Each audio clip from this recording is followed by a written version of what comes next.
जय हिंद दोस्तों, एक बार फिर से स्वागत है आपका हेलो शिक्षा के ऑनलाइन प्लेटफॉर्म पर। दोस्तों एसएससी सीएचएसएल एग्जाम 8 अगस्त 2023 के अभी तक दोस्तों जितने भी प्रश्न आप लोगों द्वारा कमेंट में या टेलीग्राम पर या व्हाट्सएप पर दिए गए हैं, उन सभी प्रश्नों की स्पेशल तरीके से ग्राफिक्स पर, मैप पर जो है एनालिसिस लेकर हेलो शिक्षा आपके बीच में आया है।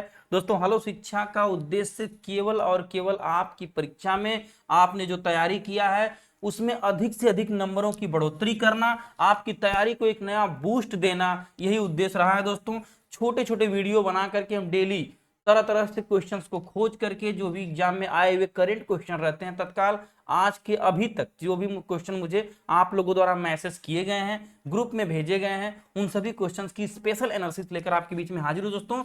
तथा इन प्रश्नों के बाद हम ये भी समझेंगे कि कैसे इनका ट्रेंड चल रहा है, क्या मतलब कहां से प्रश्न उठा रहे हैं। अगर आपका एग्जाम आने वाले शिफ्ट में है तो आप जरूर देखिएगा, आपके लिए रामबाण वीडियो दोस्तों। इससे आपको यह अंदाजा तो लग ही जाएगा कि कैसे प्रश्न पूछ रहा है। तो चलिए वीडियो को बिना देर किए लाइक करिए और लाइक करके शुरू करते हैं आज की क्लास को। प्लीज अगर नए हैं तो सब्सक्राइब करिए वीडियो को, आपका सब्सक्रिप्शन हमें सपोर्ट करता है दोस्तों। क्योंकि गवर्नमेंट जॉब की व्यस्ततम जो है टाइम में से आपके लिए कुछ वीडियो बनाने की कोशिश करता हूं तथा ये छोटे छोटे वीडियो ही आपकी परीक्षा में काम आने वाले हैं बिल्कुल। और पहला प्रश्न आपके सामने है, किस राज्य का लिंगानुपात सबसे अधिक है?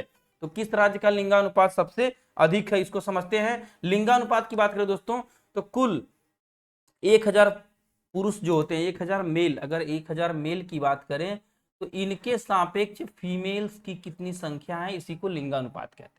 यहाँ पर मैं हमेशा कोशिश करता हूं कि कंप्लीट जीरो से लेकर हीरो तक की स्टडी दी जाए ताकि जो नया स्टूडेंट है वो भी समझ पाए। 1000 पुरुषों के सापेक्ष महिलाओं की संख्या को ही लिंगानुपात कहा जाता है। अब यहाँ पर पूछा था किस राज्य की सबसे अधिक है, तो हम एक राज्य का क्या ही पढ़े, हम पूरे राज्य और केंद्र शासित प्रदेशों का अलग अलग एनालिसिस देखते हैं। एनालिसिस होती क्या है दोस्तों, आप यह वीडियो देखेंगे तब समझ पाएंगे। वो केवल उत्तर लाना, उसको बता देना, that's is not the analysis, it's the analysis. जो आपके सामने है, दिस इज द एनालिसिस, यह समझिए। लिंगानुपात देखिए राज्यों में क्या है और केंद्र शासित प्रदेश यूटी में क्या है। राज्यों का डेटा, केरल में 1084 लिंगानुपात समझिएगा। और अगर हरियाणा की बात करें तो 877, मतलब 1000 पुरुषों पर 1084 यानी कि प्लस 84 महिलाएं केरल में हैं, अच्छी स्थिति है। हरियाणा की बात करें तो आपको कम वहां पर दिखेंगी, मतलब महिलाएं 877 महिलाएं ही 1000 पुरुषों पर हैं, बराबर महिलाएं नहीं है, खराब स्थिति है। तथा सेकेंड रनर बीच में डाल दिया गया है। अगर उसी जगह पे केंद्र शासित प्रदेश की बात करें, यूनियन टेरिटरी की बात करें तो 1038 पुद्दुचेरी यानी कि 38 महिलाएं अधिक हैं, जो कि एक गुड स्थिति है। तथा बैड स्थिति 1000 पुरुषों पर मात्र 618 महिलाएं दमनदीव में है। राज्यों की बात करें तो केरल दोस्तों, अगर ऑप्शन में अधिक का पूछा हुआ था तो केरल हो जाएगा। कब सबसे कम हरियाणा, केंद्र शासित में सबसे अधिक पुद्दुचेरी तथा सबसे कम दमन एवं दीव। अब समझते हैं सरकार ने बताया कि 2011 की जनगणना के ताजा आंकड़ों के अनुसार भारत में वर्ष 2011 में लिंगानुपात प्रत्येक 1000, पूरे ऑल ओवर इंडिया की बात मैं करता हूं तो 943 है। अगर पूरे भारत का पूछता है तो 1000 पुरुषों पर 943 महिलाएं हैं, इसको भी जरा ध्यान देंगे। नेक्स्ट क्वेश्चन मैप पर दोस्तों, map, graphics, pie chart, bar chart या फिर एक इमेजेस, 2D इमेजेस जो आपके मेमोरी में फिट हो जाए, वो मेरा टारगेट है। पाइका किस राज्य का लोक नृत्य है? पाइका नृत्य भारत के उड़ीसा का एक पारंपरिक लोक नृत्य है। आज थोड़ी सी मतलब गले में समस्या है दोस्तों। ओडिसी को समझते हैं तो ओडिसी जो है, पाइका पहले तो समझ गए आपने, पाइका को देख लिया कि पाइका लोक नृत्य जो है उड़ीसा का एक पारंपरिक लोक नृत्य, पाइका के इमेज। लेकिन उड़ीसा का एक मेन जो है लोक नृत्य ओडिसी भी है। तो ओडिसी में समझते हैं, ओडिसी क्या है। ओडिसी भरत मुनि के नाट्य शास्त्र पर आधारित है। इसका मुख्य भाव समर्पण एवं आराधना होता है, यह भी कई बार पूछा हुआ है। प्रमुख संरक्षक की बात करें तो जैन राजा खारवेल, उड़ीसा के जैन राजा खारवेल थे, इनको आप जानते हैं, ये इसके प्रमुख समर्थक थे। 12वीं शताब्दी में वैष्णव धर्म तथा भक्ति का प्रभाव पड़ता है। प्रमुख गुरु की बात करें तो मोहन महापात्र, केलुचरण महापात्र, पंकज चरण दास तथा मायाधर रावत, यह इसके प्रमुख गुरु हैं। क्योंकि ओडिसी ओडिशा, तो ओडिसी कहाँ का है? ओडिशा का। यह आपसे नहीं पूछेगा, यहाँ पर पूछेगा कि इसके प्रमुख गुरु कौन है तथा प्रमुख जो है किसने, किस राजा ने इसको संरक्षण दिया था। नेक्स्ट क्वेश्चन आपके सामने है, नर्तकी, यहाँ नर्तकी हो गया, नर्तकी होगा ये, नर्तकी नटराज एक डैश पद्मश्री प्राप्त करने वाली या वाले पहले भारतीय ट्रांसजेंडर व्यक्ति थे या थी। तो भरतनाट्यम नर्तकी थी, नटराज जो है भरतनाट्यम से संबंधित थी, और जो पद्मश्री प्राप्त करने वाली पहली नृत्यांगना थी जो भरतनाट्यम से संबंधित थी, उनका जन्म तमिलनाडु के मदुरई के पास एक गांव में हुआ था। 2019 में उन्हें पद्मश्री पुरस्कार से सम्मानित किया गया था। उनका इमेज यहाँ पर आपके सामने है। वह भारत में पद्मश्री से सम्मानित होने वाली पहली ट्रांसजेंडर महिला है। इसको भी आप समझेंगे। नटराज की प्रतिमा यहाँ पर आपको दिख रही होगी। अब भारत के कुछ नृत्य और उससे संबंधित कलाकार को एक बार में थोड़ा सा देखने की कोशिश करते हैं। कथकली केरल का आप जानते हैं, केरल की कथकली। कला मंडपम गोपी कला मंडपम कृष्ण प्रसाद को कोट्टाकलम शिवरामन कला मंडपम रामन कुट्टी नायर, इन लोगों को जानिए, ये जो है कथकली के हैं।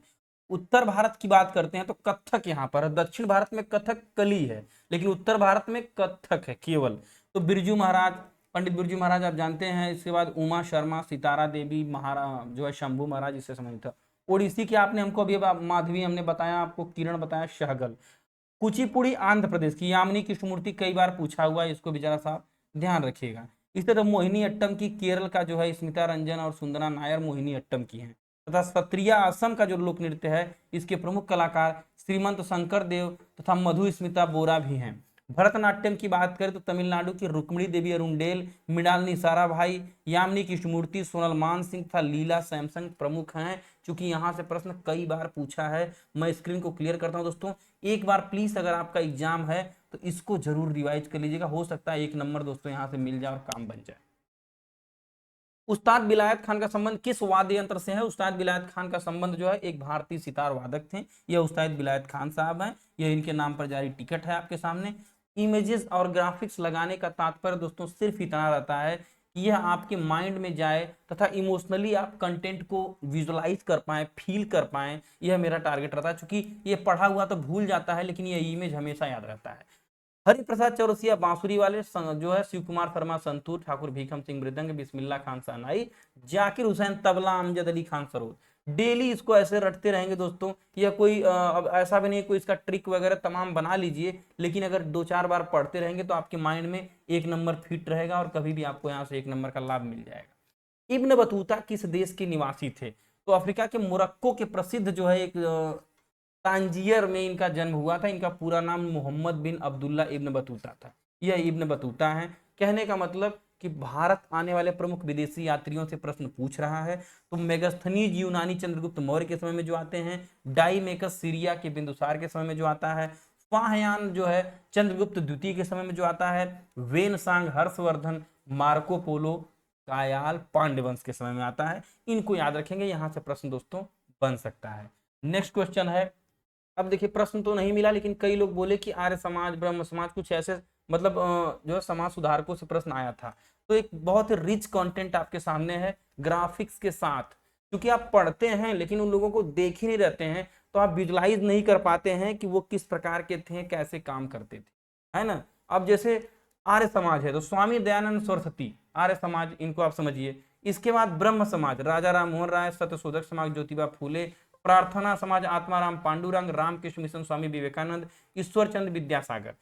अब आप कहेंगे विधवा पुनर्विवाह वाले, अब आप कहेंगे सर इसको याद कैसे करें? मैं एक लाइन बनाया हूं, ब्रह्मा है जो राजा, भाई ब्रह्मा है जो राजा, तो ब्रह्म समाज दोस्तों राजा राम मोहन राय। भाई देवताओं में सबसे बड़े राजा ब्रह्मा, तो ब्रह्म समाज राजा राम मोहन राय। आर्य है दयावान, जो आर्य आए थे वो दयावान थे, हम ये मान लेते हैं। तो आर्य समाज दयानंद सरस्वती। कीवर्ड खोजेंगे। सत्य की ज्योति कभी बुझती नहीं, आपने सुना होगा, तो सत्य शोधक ज्योतिबा फूले। प्रार्थना हमेशा दोस्तों आत्मा से ही की जाएगी, बिना आत्मा के प्रार्थना आप कर नहीं पाएंगे, तो प्रार्थना आत्मा। राम और कृष्ण जब एक साथ मिल जाएंगे तो आपके अंदर स्वतः विवेक उत्पन्न हो जाएगा, विवेकानंद। ईश्वर चंद्र विद्यासागर, यानी ईश्वर ही विधवाओं का पुनर्विवाह कराने की क्षमता रखते थे। ये एक कीवर्ड बनाकर आप याद कर सकते हैं। बाकी तो आप समझते हैं, उठो जागो और तब तक नहीं रुको जब तक तुम अपना लक्ष्य प्राप्त नहीं कर लेते। ये हमारे जो है विवेकानंद साहब का कहना था, आप तो जानते ही हैं। बाकी दयानंद सरस्वती, ईश्वर चंद्र विद्यासागर, ज्योतिबा फूले, राजा राममोहन राय तथा आत्माराम पांडुरंग, सबका एक बार दर्शन एक साथ करिए। ये लोग भी दोस्तों हमारे समाज के लिए भगवान तो नहीं, लेकिन भगवान से कम भी नहीं थे, या जान लीजिए आप, जो हमारे समाज में तमाम बुराइयों को कोई लोगों ने कड़ी मेहनत से खत्म किया। अब नेक्स्ट क्वेश्चन की तरफ आते हैं। अनुच्छेद 16 संबंधित है भारतीय संविधान के अनुच्छेद 16 में सार्वजनिक पदों पर अवसर की समानता से संबंधित प्रावधान किए गए हैं। मतलब कि अगर कोई गवर्नमेंट जॉब निकलेगी तो ये नहीं कि जिन्होंने जॉब निकाला है नेताजी ने वह अपने भतीजा, चाचा, जीजा, साला को उसमें लगा देंगे, ऐसा नहीं है। वह राज्य के अंदर निवास करने वाले सभी लोगों को, महिला, पुरुष, है ना, जो है SC ST OBC, जनरल, अमीर, गरीब, सबको समान, एकदम साधारण भाषा में समझा करिए, सबको समान अवसर उपलब्ध कराएंगे। नोटिफिकेशन जो है जारी करके समान अवसर, रोजगार के लिए समान अवसर की बात अनुच्छेद 16 में की गई है, ध्यान रखिएगा। पैन कार्ड को आधार कार्ड से लिंक करने की अंतिम तिथि क्या है, ये प्रश्न है, आप लोग तो समझे होंगे 30 जून 2023 तक। अगर इसका भी एक कहिए कि एक हिस्टोरिकल बैकग्राउंड देख लें तो जो है केंद्रीय प्रत्यक्ष कर बोर्ड, जैसा कि आप जानते हैं central board of direct tax, तो केंद्रीय प्रत्यक्ष कर बोर्ड की बात करें तो 30 जून 2022 को जो है इसकी समय सीमा को निर्धारित किया था और कहा था कि 500 रुपया लेंगे, और इसके बारे में बहुत कम लोग को पता चल पाया। लेकिन जब 1000 रुपये वसूलने लगे तो इसके बारे में सबको खूब पता चला और 31 मार्च 2023 तक कर दिया गया लिंक कराने की तिथि को। लेकिन कुछ लोगों का पैन कार्ड आधार कार्ड में संशोधन नहीं हो पाया था, पैन कार्ड में नाम अलग, आधार कार्ड में अलग, तो कुछ इस समस्या आने लगी, तो संशोधन वगैरह को लेकर के सरकार ने 30 जून 2023 तक के डेट को जो है बढ़ा दिया था। इसको भी ध्यान रखेंगे पैन आधार के लिंकिंग के प्रोसेस को। 2022 कॉमनवेल्थ गेम्स में 57 केजी वर्ग में गोल्ड मेडल प्राप्त करने वाले भारतीय पहलवान कौन है, तो रवि दहिया राष्ट्रमंडल खेल 2022 में 57 किलोग्राम में गोल्ड मेडल प्राप्त करने वाले शेर आपके सामने हैं। ब्रिटेन के बर्मिंघम में जो है कॉमनवेल्थ 2022 हुआ था, 9वें दिन शनिवार को जो है रवि दहिया ने नाइजीरिया के एबी केवे नीमो वेल्सन, अब ये तो याद होंगे नहीं, आप बेल्सन याद रखेंगे, वेल्सन को 10-0 से हरा करके धूल चटा दिया था और गोल्ड मेडल प्राप्त कर लिया। नेक्स्ट क्वेश्चन, भारत की पहली महिला स्नातक कौन थी, बड़ा ही पुराना और टिपिकल क्वेश्चन, जिन्होंने सही किया होगा उनको 21 तोपों की सलामी, और उम्मीद है कि आगे शायद आप लोग ये रिवाइज कर लेंगे, क्योंकि ये लिस्ट आपको दिख तो नहीं रही होगी लेकिन मैं पढ़कर एक बार जरूर बोल दूंगा तो कुछ तो आपको याद ही होगा। कादम्बिनी गांगुली तो इनका उत्तर हो जाएगा, आप आज का प्रश्न का उत्तर तो आपको मिल ही गया। अब समझिए, अब प्रथम महिला एक बार रिवाइज करते हैं जहां से प्रश्न आता है।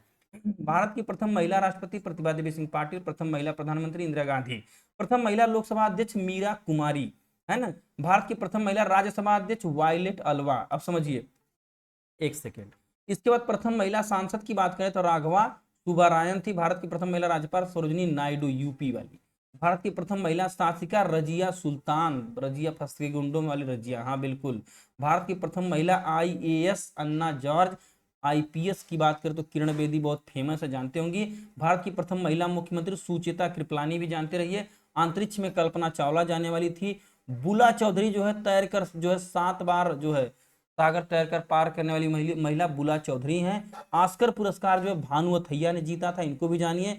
राजकुमारी अमृता कौर जो है केंद्रीय महिला मंत्री, भारत की प्रथम महिला न्यायाधीश जो है अन्ना चांडी, मदर टेरेसा को तो आप जानते हैं नोबेल पुरस्कार पाई थी, एवरेस्ट पर बछेंद्री पाल पहली बार चढ़ी थी, कुमारी रीता फारिया को भी जानिए, मिस वर्ल्ड बनी थी, भारत की प्रथम महिला मिस मेयर तारा चेरियन। इसके बाद आप समझिए थोड़ा सा नीचे जो है जयंती पटनायक को भी जानिए, भारत की महिला आयोग की प्रथम महिला अध्यक्ष थी, साइना नेहवाल जो ओलंपिक बैडमिंटन जीती थी, नीता अंबानी अंतर्राष्ट्रीय ओलंपिक समिति की सदस्य बनी थी। तो ये प्रथम महिलाएं थे, 2-4 बार इनका नाम याद रखेंगे तो कुछ इमेज आपको दिमाग में रहेगा, एक नंबर यहाँ से मिल जाएगा।